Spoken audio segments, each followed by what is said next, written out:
Hello students, welcome back to the Jatin Chemistry channel. હવે આપણે the solid સ્ટેટના last lecture ઉપર આવી ચૂક્યા છીએ. સોલિડ સ્ટેટમાં છેલ્લો આપણો ટોપિક રહેવાનો છે ચુંબકીય ગુણધર્મ, લેક્ચર નંબર 20. મારું નામ છે જતિન પીપલિયા. ચલો ચાલુ કરીએ. ધ સોલિડ સ્ટેટમાં ચુંબકીય ગુણધર્મો. તો ચુંબકીય ગુણધર્મ વિશે આપણે એવું જાણવાનું છે કે કોઈ પણ પદાર્થની અંદર ચુંબક આવેલો હોય છે. કોઈ પણ પદાર્થ જો તમે લઈ લેશો તો એ થોડાક રીતે ચુંબકીય ગુણધર્મ ધરાવે છે. તો જુઓ, દાખલા તરીકે કોઈ પણ એક પદાર્થ લઈએ તો એના પરમાણુ રચનામાં ઇલેક્ટ્રોન્સ તો હાજર જ હશે, બરાબર. આ દરેકે દરેક ઇલેક્ટ્રોન તમને ખબર હશે બે જુદા જુદા પ્રકારની ગતિ ધરાવતા હોય છે. એક તો તે પરિભ્રમણ કરતા હોય છે પ્રોટોનની આજુબાજુ, ન્યુટ્રોનની આજુબાજુ, રાઈટ. અને બીજું એ પોતાની ધરી ઉપર ધરીભ્રમણ પણ કરતા હોય છે. આનો તો નોલેજ છે જ આપણી પાસે. પૃથ્વીની જેમ પરિભ્રમણ અને ધરાભ્રમણ બંને આ ઇલેક્ટ્રોન દર્શાવે છે. અને આ બંને પ્રકારની ગતિના કારણે એમાં થોડુંક એવું ચુંબકીય ગુણધર્મ, ચુંબકત્વ જોવા મળે છે. તો આ એકદમ સમજવાની વાત છે કે દરેકે દરેક ઇલેક્ટ્રોનમાં કંઈક ને કંઈક થોડાક એવા અંશે ચુંબકત્વ હાજર હોય છે. પણ આ થોડુંક એવું નાનું ચુંબકત્વ ઇલેક્ટ્રોન્સની અંદર હોય તેમ છતાં કોઈ પણ પદાર્થમાં આપણને ખબર છે જો બેકી સંખ્યામાં ઇલેક્ટ્રોન હોય તો આ બંને ઇલેક્ટ્રોન એકબીજાથી વિરુદ્ધ દિશામાં ફરતા હોય. સમજો, દાખલા તરીકે આટલા ઇલેક્ટ્રોન છે તો આ દરેકે દરેક ઇલેક્ટ્રોનમાં જે એક જ કક્ષકમાં બે ઇલેક્ટ્રોન છે એ એકબીજાથી વિરુદ્ધ ભ્રમણ કરતા હોય છે. વિરુદ્ધ ભ્રમણ કરે એનો મતલબ ચુંબકીય ક્ષેત્ર એકબીજાથી વિરુદ્ધ દિશામાં હોય. આ વિરુદ્ધ દિશાનું ચુંબકીય ક્ષેત્ર લઈ લો તો એકબીજાને નષ્ટ કરે.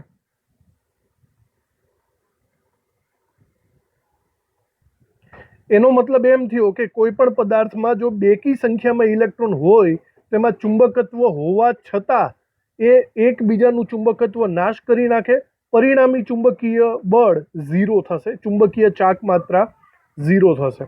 આપણે અમુક એક્ઝામ્પલ લઈએ. દાખલા તરીકે જુઓ કે મારી પાસે આ એક પરમાણુ છે જેમાં માત્ર બે જ ઇલેક્ટ્રોન આવેલા છે.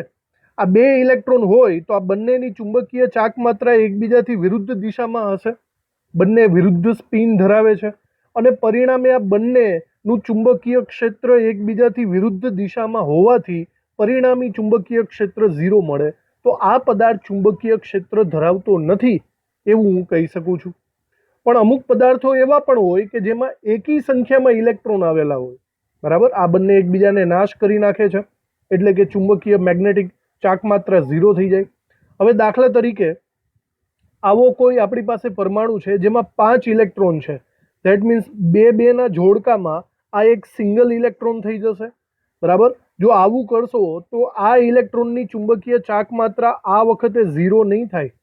માટે પરિણામી ચાક માત્રા નોન ઝીરો, એટલે કે કંઈક ને કંઈક ચુંબકીય ક્ષેત્ર ધરાવશે. આવી રીતે કોઈ પણ પદાર્થમાં ચુંબકીય ક્ષેત્ર જોવા મળે છે.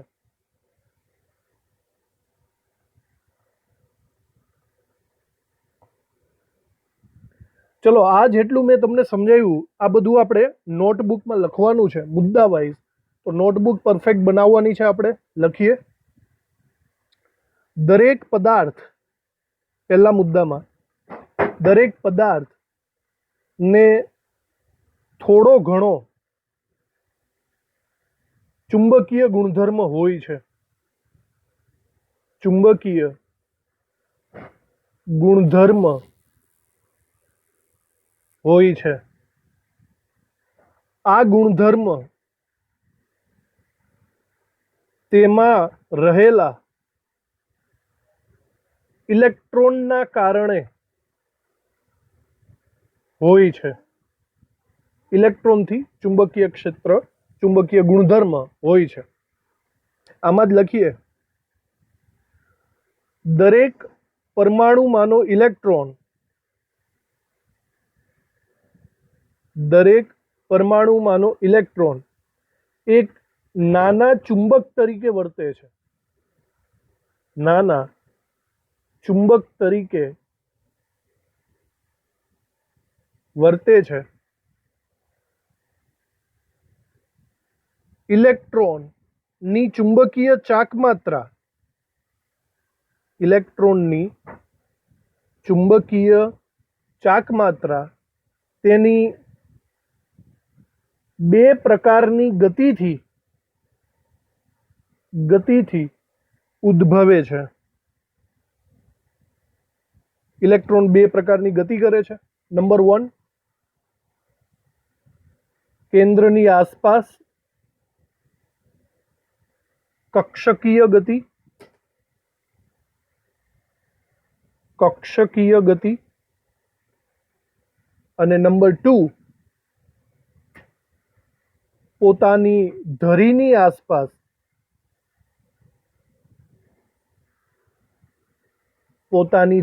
આસપાસ ભ્રમણીય ગતિ.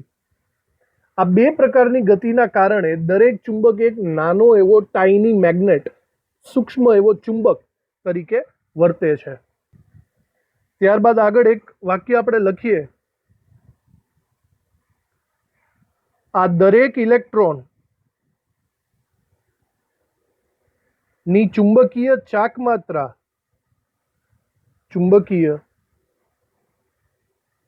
ચાકમાત્રા ઘણી ઓછી હોય છે. જો આપણે તેને માપવું હોય તો માપી શકીએ. તેને માપવા માટે આપણે બોર મેગ્નેટોન નામનો એકમ લઈશું.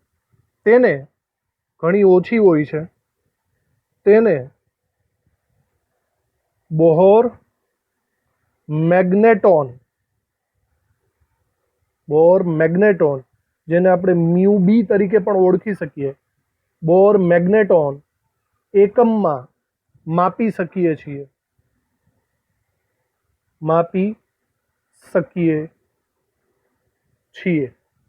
બરાબર. ઇલેક્ટ્રોનની ચુંબકીય ચાકમાત્રાની વાત કરીએ તો ઇલેક્ટ્રોનની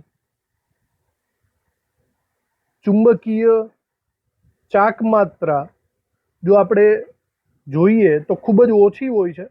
9.27 × 10⁻24 જેટલી હોય છે, જેનો એકમ થશે એમ્પિયર ઇન્ટુ મીટર સ્ક્વેર, અથવા તો બોર મેગ્નેટોન. બેમાંથી એક એકમ તમે અહીંયા લગાવી શકો છો. તો આવી રીતે ઇલેક્ટ્રોનની વાત કરી. ઇલેક્ટ્રોનના કારણે કોઈ પણ પદાર્થમાં ચુંબકીય ક્ષેત્ર અથવા ચુંબકત્વ હોય છે, જે આપણે આવી રીતે સમજી શકીએ છીએ. હવે દરેક પદાર્થ ચુંબકીય ક્ષેત્ર પ્રમાણે અલગ અલગ રીતે વર્તતા હોય. ચુંબકીય ગુણધર્મના આધારે આપણે પદાર્થનું 5 અલગ અલગ કેટેગરીમાં વિભાજન કરશું. પદાર્થના 5 પ્રકારો પાડી શકાય. એની અંદર કેવું ચુંબકીય ક્ષેત્ર છે, કેવું ચુંબકીય ગુણધર્મ છે, તેના આધારે આ 5 પ્રકારો હશે. પહેલો પદાર્થ હશે અનુચુંબકીય પદાર્થ, બીજો હશે પ્રતિચુંબકીય પદાર્થ, ત્રીજો આવશે લોહ ચુંબકીય પદાર્થ, ચોથો છે પ્રતિલોહ ચુંબકીય પદાર્થ, અને લાસ્ટ ફેરી મેગ્નેટિક પદાર્થ. બરાબર. આવી રીતે આપણે 5 અલગ અલગ રીતે કોઈ પણ પદાર્થનું વર્ગીકરણ કરી શકીએ કે ડિપેન્ડ છે એની અંદર કેવા પ્રકારનું ચુંબકીય ક્ષેત્ર છે. આ દરેકને આપણે લાઇનસર જોવાનું છે. એક પછી એક આને સમજવાનો પ્રયત્ન કરીએ. સૌથી પહેલા આપણે ચાલુ કરીએ ચુંબકીય ક્ષેત્ર પ્રમાણે અનુચુંબકીય પદાર્થોથી. તો અનુચુંબકીય પદાર્થો કેવા હોય? આ બધા દરેકને રિલેટેડ મોસ્ટ ઓફલી MCQ અથવા થિયરી આવશે. 3 થી 4 મુદ્દાઓ આપણે દરેકમાં લખવાના રહીએ છે. ઓકે, તો પહેલા સમજી લઈએ કે અનુચુંબકીય પદાર્થો કેવા હશે. તમે આને જોઈને તો સમજી જ ગયા હશો. અનુચુંબકીય પદાર્થ એટલે કે કોઈ પણ કક્ષકમાં સિંગલ ઇલેક્ટ્રોન આવેલો હોય તે. મેં તમને હમણાં સમજાવ્યું કે કોઈ પણ કક્ષકની અંદર જો ડબલ ઇલેક્ટ્રોન આવેલા હોય તો આ બંને એકબીજાનું ચુંબકીય ક્ષેત્ર નષ્ટ કરી નાખે. પણ જો સિંગલ ઇલેક્ટ્રોન હોય તો એનું ચુંબકીય ક્ષેત્ર નષ્ટ થતું નથી. એનો મતલબ તે પોતે અનુચુંબકત્વ ધરાવે છે. જુઓ, આપણે સમજવાનો પ્રયત્ન કરીએ. દાખલા તરીકે આ કોઈ એક અનુચુંબકીય પદાર્થ છે. અનુચુંબકીય પદાર્થ એટલે એના દરેકે દરેક પરમાણુમાં એકી સંખ્યામાં ઇલેક્ટ્રોન્સ હોય. સમજો છો ને?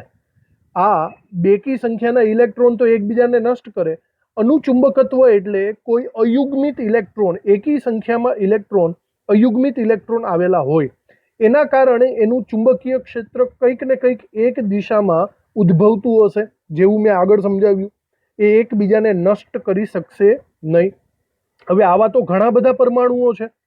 આવા ઘણા બધા પરમાણુઓમાં દરેકે દરેક પરમાણુ કોઈક ને કોઈક દિશામાં ચુંબકીય ક્ષેત્ર લગાવતું હશે. અમુક આ દિશામાં લગાવે, અમુક પેલી દિશામાં લગાવે, આ સાઈડ લગાવે. દરેકે દરેકનું ચુંબકીય ક્ષેત્ર જુદી જુદી દિશામાં હોય છે. હવે જો તમે આવા ચુંબકીય મતલબ આવા કોઈ પદાર્થની આજુબાજુ ચુંબકીય ક્ષેત્ર પસાર કરો, મતલબ તમે આમાં બંને સાઈડ આની ચુંબકીય ક્ષેત્રની વચ્ચે આવા પદાર્થને મૂકી દો, તો આમાં સમથિંગ કંઈક હલનચલન થશે. જો ચુંબકીય ક્ષેત્ર આમાં લાગુ પાડો તો ચુંબકીય ક્ષેત્રની અસર હેઠળ અહીંયા દરેકે દરેકનું ચુંબકીય ક્ષેત્ર એક દિશામાં જવા પ્રયત્ન કરશે. પણ અમુક લોકો જ એ ચુંબકીય ક્ષેત્રની દિશામાં થવા સમર્થ બને છે. એટલે કે આ જે પદાર્થ છે ને, એ ચુંબકીય ક્ષેત્રથી નિર્બળ રીતે આકર્ષાયેલો છે, એવું હું કહી શકું છું.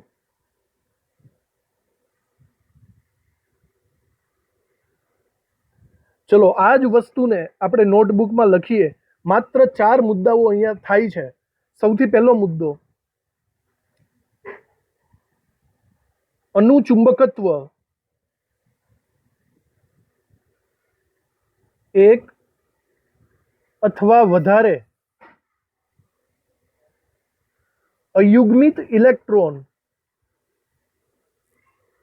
ની હાજરીના લીધે હોય છે. અયુગ્મિત ઇલેક્ટ્રોન હોવો જોઈએ. આ અયુગ્મિત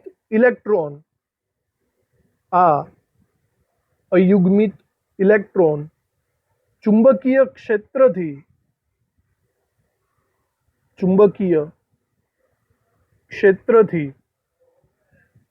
નિર્બળ રીતે આકર્ષાય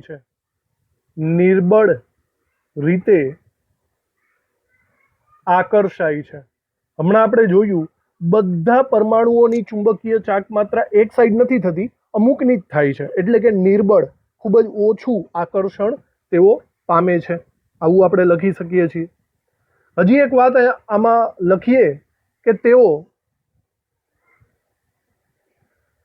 ચુંબકીય ક્ષેત્રની દિશામાં ચુંબકત્વ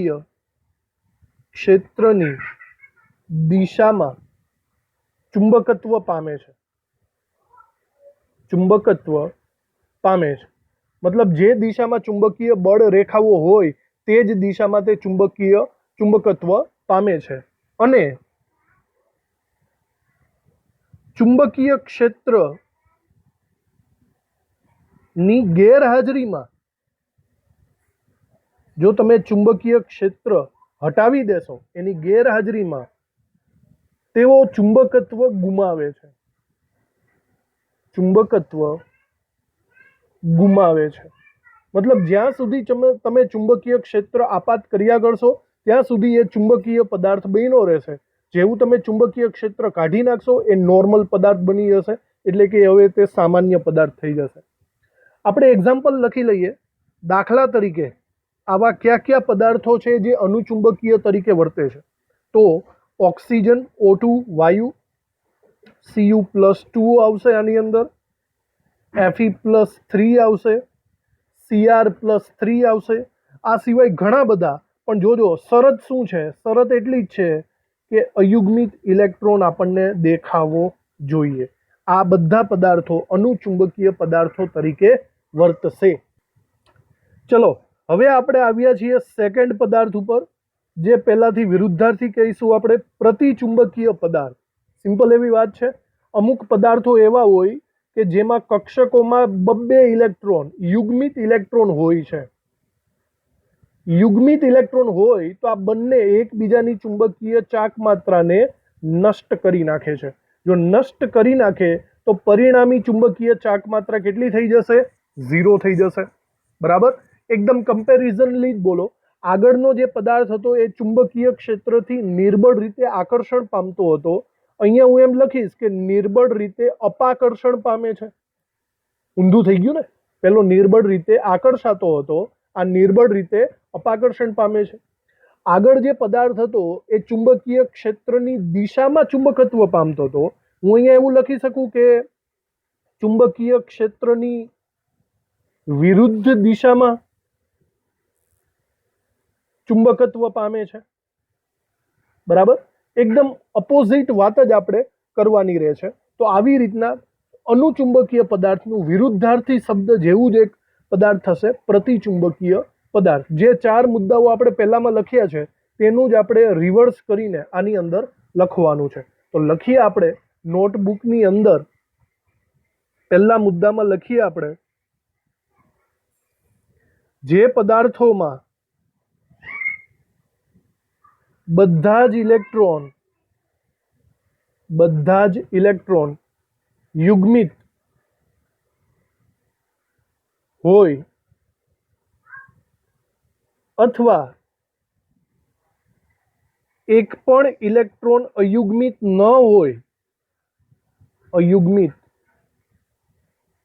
ન હોય તેવા પદાર્થો પ્રતિચુંબકત્વ ધરાવે છે.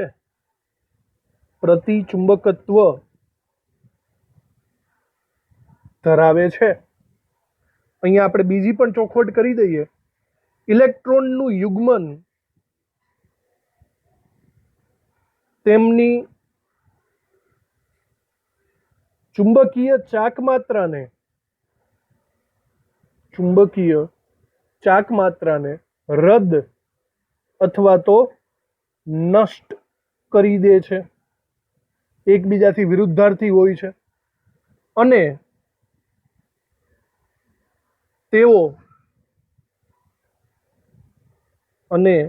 તેમનો ચુંબકીય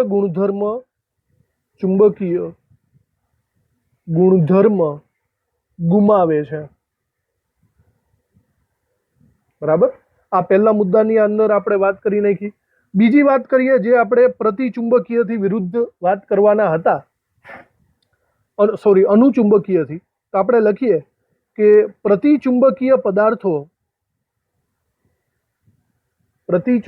પદાર્થો ચુંબકીય ક્ષેત્રથી નિર્બળ રીતે અપાકર્ષણ પામે છે. ખાસ ધ્યાન રાખજો, અપાકર્ષણ. આગળ આકર્ષણ હતું, આ છે અપાકર્ષણ પામે છે. અને બીજી વાત, તેઓ ચુંબકીય ક્ષેત્રમાં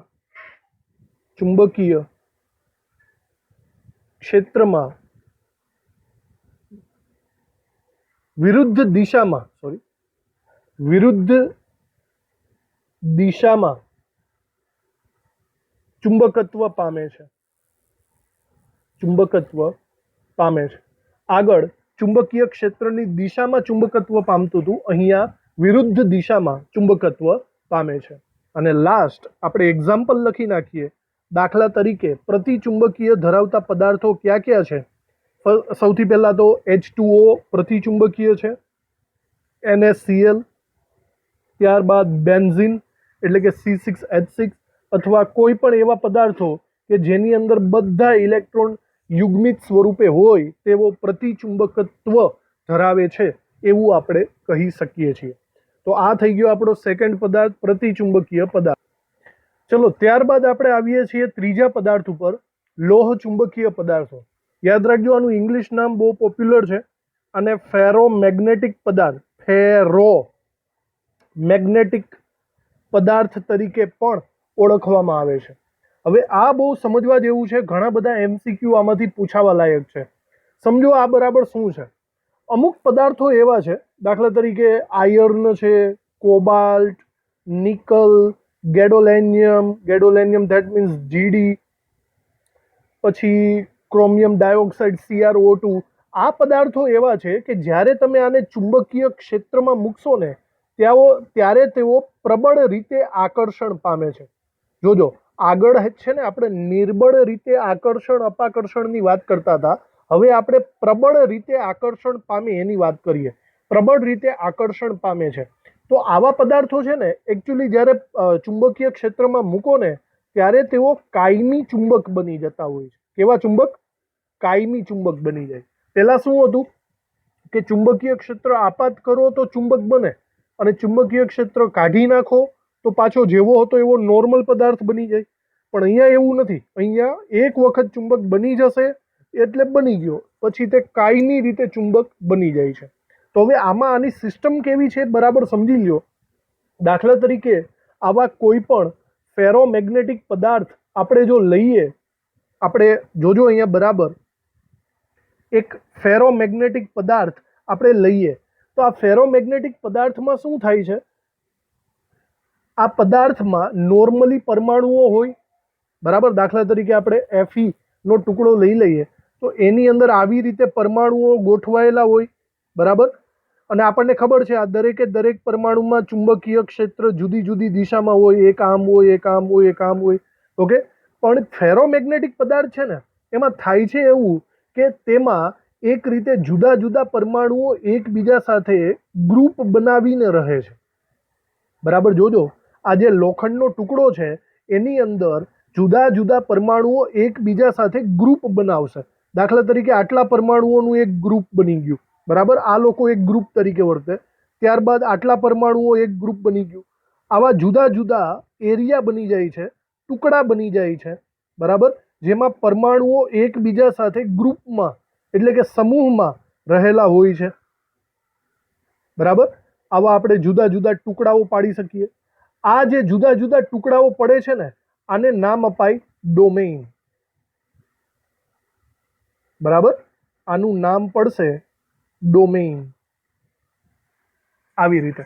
તો આ જે જુદા જુદા ટુકડાઓ છે આમાં દરેકે દરેક કોઈ પણ એક ટુકડો જો તમે લઈ લેશો, તમે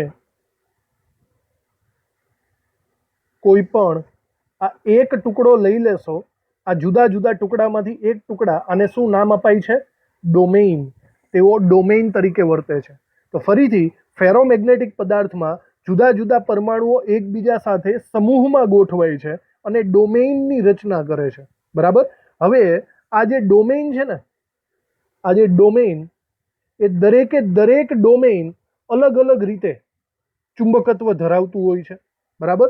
દાખલા તરીકે આ જે ડોમેઇન છે, પહેલું ડોમેઇન, એમાં ચુંબકીય બળ રેખાઓ કંઈક આવી રીતે ગોઠવાયેલી હોય છે, બરાબર, જુદી જુદી દિશામાં. આ ડોમેઇનમાં ચુંબકીય બળ રેખાઓ કંઈક આવી દિશામાં ગોઠવાયેલી હોય છે. મતલબ જેટલા પરમાણુઓ છે તેટલા ચુંબકીય ડોમેઇન છે. અને આ ડોમેઇનમાં કોઈ પણ સ્પષ્ટ ચુંબકીય ક્ષેત્ર આપણને જોવા મળશે નહીં. તે બધા અલગ અલગ દિશામાં ગોઠવણી પામેલા હોય છે.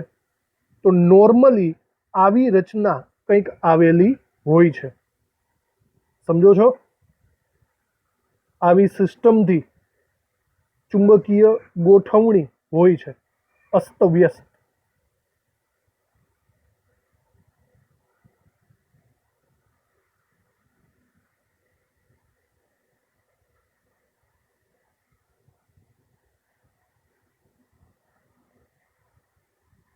આવી રીતે.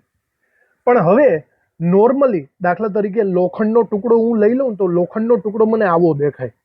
હવે તમે વિચારો, લોખંડનો ટુકડો એ ચુંબકીય પદાર્થ છે? નથી, બરાબર. એટલે કે નોર્મલી લોખંડના ટુકડાની અંદર બધા ચુંબકીય ડોમેઇન અસ્તવ્યસ્ત રીતે ગોઠવાયેલા છે. અને અસ્તવ્યસ્ત રીતે ગોઠવાયેલા હોય તો તેમનું પ્રોપર ચુંબકત્વ કંઈ દેખાશે નહીં. પણ એક વસ્તુ છે, જો તમે આને ચુંબકીય ક્ષેત્રમાં મૂકો, તમે એક કામ કરો, અહીંયા બંને સાઈડ કંઈક ચુંબક ગોઠવણી કરી દો. બંને સાઈડ કંઈક ચુંબકની ગોઠવણી કરી દો. એનો મતલબ આમાં ચુંબકીય ક્ષેત્ર પસાર થવા માંડશે. સમજો છો? તમે આ પદાર્થને ચુંબકીય ક્ષેત્રની અંદર જો મૂકશો તો થશે એવું કે આ જે બધા ડોમેઇન છે ને એ એક જ દિશામાં વિન્યાસિત થઈ જશે। જુઓ બરાબર, ધીમે ધીમે ચુંબકીય ક્ષેત્ર જેમ પસાર થાય ને એમ ધીમે ધીમે બધા ડોમેઇન એક જ દિશામાં થઈ જશે, એટલે કે ચુંબકીય ક્ષેત્રની દિશામાં થઈ જશે। અને જુઓ ધીમે ધીમે ધીમે આ બધા ચુંબકીય ચાકમાત્રા એ ચુંબકીય ક્ષેત્ર તરફ થઈ ગયેલા હોય એવું આપણને દેખાશે। અંતે આખો પદાર્થ એ ચુંબક તરીકે વર્તે છે, બરાબર। તો પહેલા ડોમેઇન અસ્તવ્યસ્ત હતી, હવે ચુંબકીય ક્ષેત્રની દિશામાંથી ગોઠવાઈ ગઈ। મજાની વાત એ છે કે જ્યારે તમે આ ચુંબકને દૂર કરશો ને, જ્યારે તમે આ ચુંબકને દૂર કરશો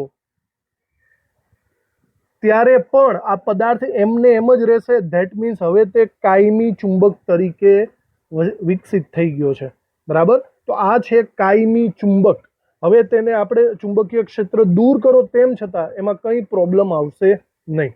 તો આટલી જે વાત કરી તો આ વસ્તુ છે ફેરોમેગ્નેટિક પદાર્થ અથવા લોહ ચુંબકીય પદાર્થ। ચલો હવે આપણે એને લખી લઈએ।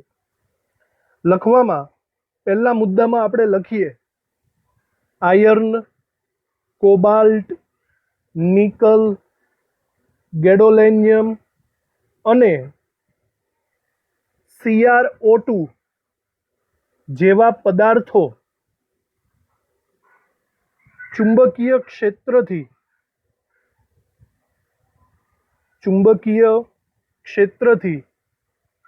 ખૂબ જ પ્રબળ રીતે આકર્ષાય છે। આવા પદાર્થોને લોહ ચુંબકીય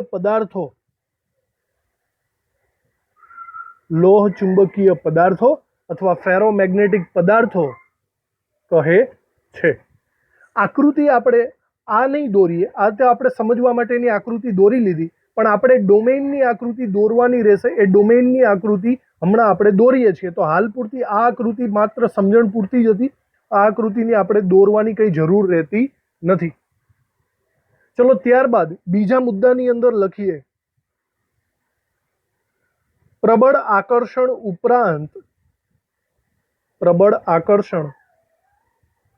ઉપરાંત આ પદાર્થો કાયમી ચુંબક બની જાય છે। કાયમી ચુંબક, આ શબ્દ બરાબર યાદ રાખજો, MCQમાં વારંવાર આવે છે। કાયમી ચુંબક બની જાય છે। કાયમી ચુંબક એટલે ફેરોમેગ્નેટિક પદાર્થ। આ તમારે બરાબર યાદ રાખવાનું છે। ચલો હવે આપણે ડોમેઇનની ચર્ચા કરીએ, ડોમેઇનની વાત કરવાની છે। તો ત્રીજા મુદ્દામાં આપણે ડોમેઇનની વાત કરીએ। ઘન અવસ્થામાં આવા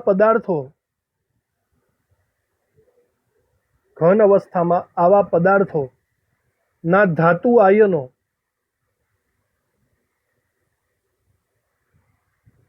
ડોમેઇન તરીકે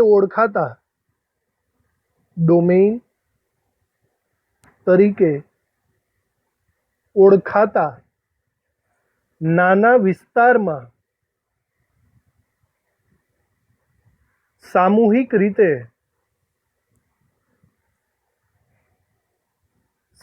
રીતે ગોઠવાય છે, મતલબ સમૂહમાં ગોઠવાય છે। એને આપણે નામ આપશું ડોમેઇન।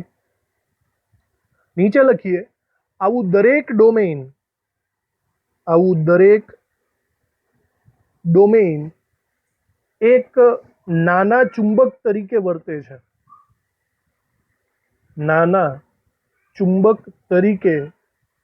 વર્તે છે। બરાબર। પણ આવા ઘણા બધા ડોમેઇન છે જે અસ્તવ્યસ્ત દિશામાં હોય, બરાબર। તો એ લખીએ, એની અંદર જ ફેરોમેગ્નેટિક પદાર્થના એટલે કે લોહ ચુંબકીય પદાર્થના આવા ડોમેઇન અસ્તવ્યસ્ત રીતે ગોઠવાયેલા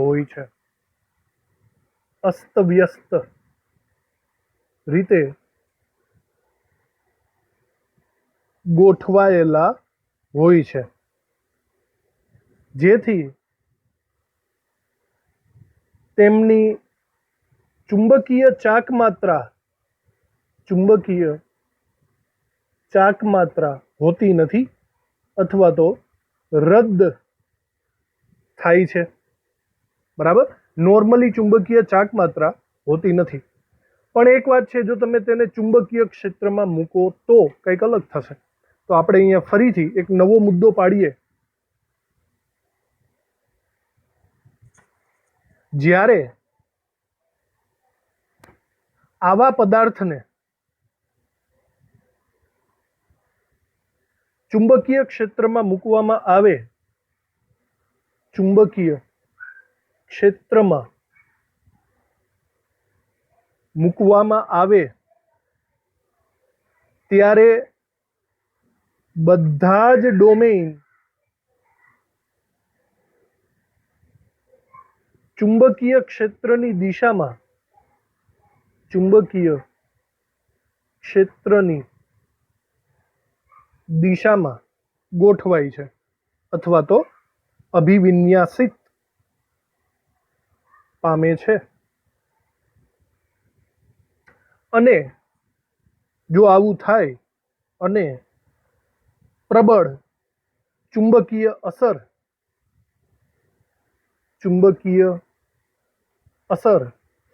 ઉત્પન્ન કરે છે, જો આવું થાય તો એક પ્રબળ ચુંબક આપણને દેખાશે. આની અંદર જ આગળ લખીએ, જો ચુંબકીય ક્ષેત્ર દૂર કરવામાં આવે, જો ચુંબકીય ક્ષેત્ર દૂર કરવામાં આવે તો પણ ડોમેઇનમાં ક્રમબદ્ધતા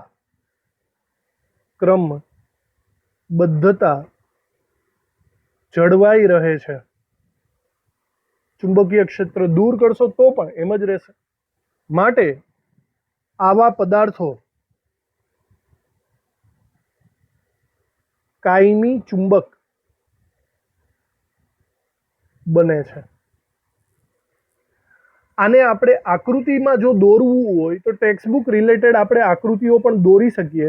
ડોમેઇનની આકૃતિઓ એકદમ સાદા સ્વરૂપે આપણે દોરવાની છે. તો જુઓ, ડોમેઇનની આકૃતિઓ આપણે કંઈક આવી રીતે દોરી શકીએ, જેની અંદર આપણે રાઉન્ડ કરવાના રહેશે, બરાબર. આવા આપણે રાઉન્ડ કરતા જાઓ.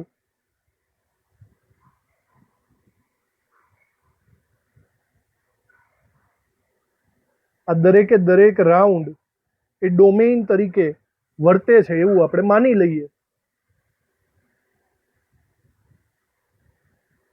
બરાબર. અને આની અંદર આપણે ડોમેઇનમાં જે ચુંબકીય ક્ષેત્રની રેખાઓ છે એ આપણે દર્શાવશું. તો એને દર્શાવવા માટે આપણે કોઈ એક દિશા રાખી લઈએ, દાખલા તરીકે આવી કોઈ દિશા રાખી લઈએ, તો બધા ડોમેઇન એક જ દિશામાં તમારે દર્શાવવાના રહેશે. કોઈ પણ દિશા તમે રાખી શકો છો, પણ ડોમેઇનમાં દરેકે દરેકની દિશા એક સમાન હોવી જોઈએ, આવી રીતે. તો બધા ડોમેઇન એક જ દિશામાં. તો આવા પદાર્થને આપણે શું કહીશું? આને કહીશું આપણે ફેરોમેગ્નેટિક પદાર્થના ડોમેઇન.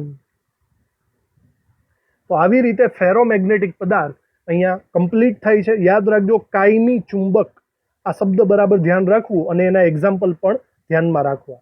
હવે આપણે આપણા નેક્સ્ટ પદાર્થ ઉપર જઈએ છીએ, એ છે પ્રતિલોહ ચુંબકીય પદાર્થ, બરાબર. આગળનો જે પદાર્થ હતો તે લોહ ચુંબકીય હતો, આ છે પ્રતિલોહ ચુંબકીય. તો આનું ઇંગ્લિશ નામ શું થાય? આનું ઇંગ્લિશ નામ જો આપણે લખવું હોય તો આપણે એવું લખી શકીએ, એન્ટી ફેરોમેગ્નેટિક પદાર્થો. એન્ટી ફેરોમેગ્નેટિક પદાર્થ આપણે એને કહી શકીએ. તો સીધી વાત છે, આના જે આગળ આપણે જોયું છે એનાથી ઊંધું જ છે. આપણે આના એક્ઝામ્પલ ક્યાં ક્યાં આવે ત્યાંથી આપણે લખવાનું ચાલુ કરીએ. ફેરોમેગ્નેટિક પદાર્થથી ઊંધી વસ્તુ આપણે બોલવાની રહેશે. તો આપણે અહીંયા લખીએ, આનું એક એક્ઝામ્પલ છે. દાખલા તરીકે આનું એક્ઝામ્પલ આવશે મેંગેનીઝ ઓક્સાઇડ, MnO, બરાબર. તો અહીંયા આપણે લખીએ MnO અથવા તો આવી રીતના જ લખીએ. દાખલા તરીકે MnO પ્રતિચુંબકીય લોહ પદાર્થ છે, બરાબર. ચલો એની નીચે મુદ્દા વાઇઝ લખીએ કે તેમાં ડોમેઇન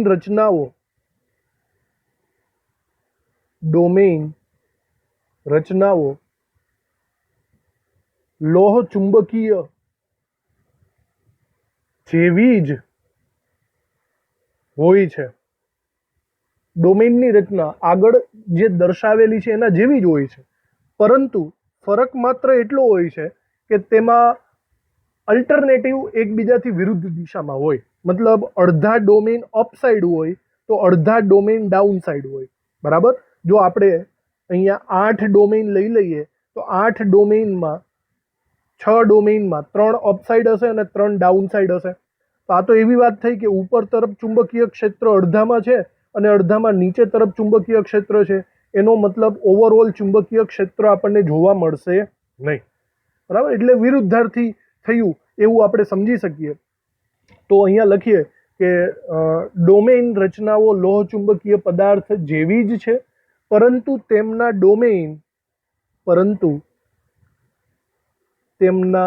ડોમેઇન એકબીજાથી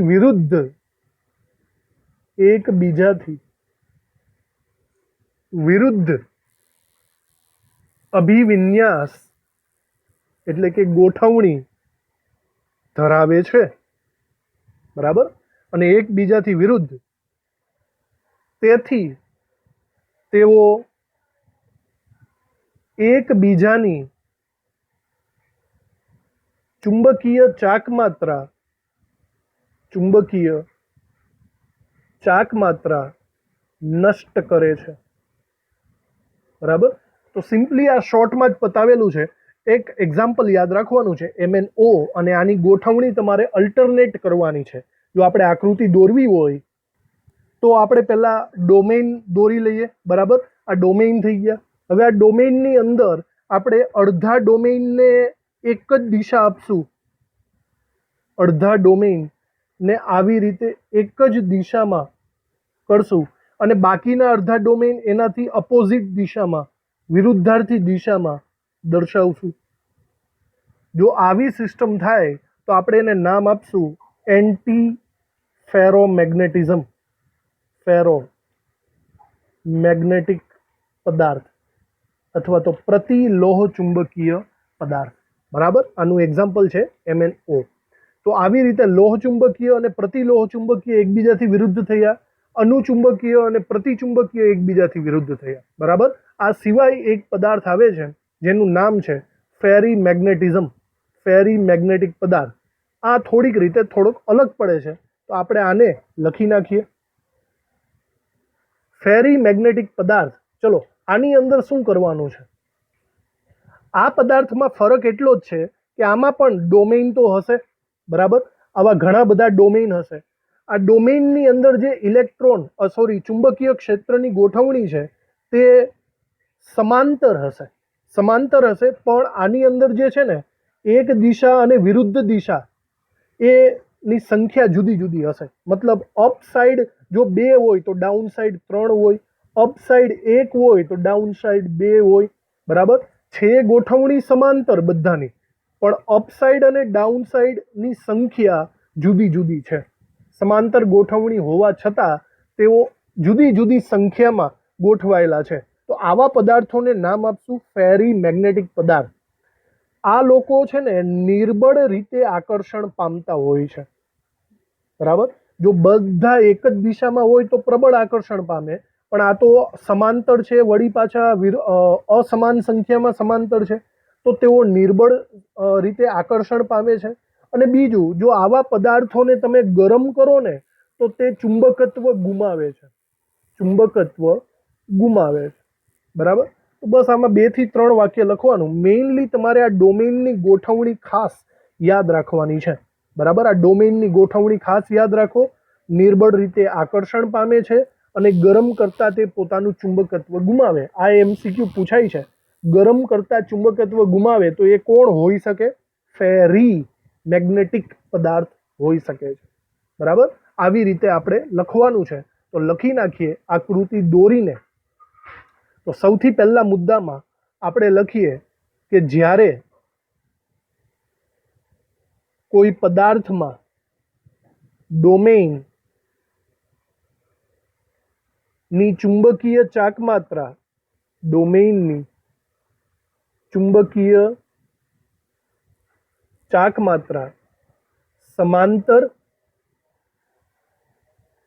अने बिन समांतर विरुद्धार्थी, समांतर अने बिन समांतर रीते गोठवायेली होय परंतु असमान संख्या में, समांतर बिन समांतर पण जुदी जुदी संख्या में, त्यारे तेने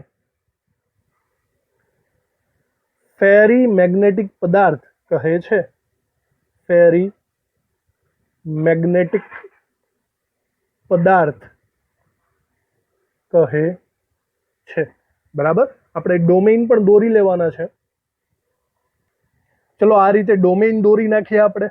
હવે ડોમેઇનમાં સમાંતર બિન સમાંતર એટલે કે એવું સમજી લ્યો કે 2 3 4 ને 5 ઉપરની સાઈડ છે, તો બાકીની જે છે તે નીચેની સાઈડ હશે। બરાબર, સમાંતર બિન સમાંતર પણ સંખ્યા જુદી જુદી છે, તો આવા પદાર્થને ફેરી મેગ્નેટિક પદાર્થ તરીકે આપણે ઓળખવાના છે। ચલો એની અંદર બીજું વાક્ય લખી નાખીએ આપણે।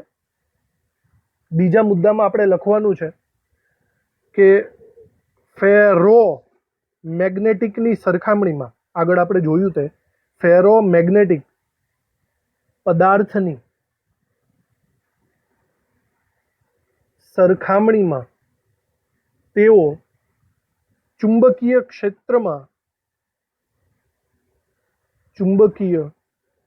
ક્ષેત્રમાં નિર્બળ રીતે આકર્ષાયેલા હોય છે।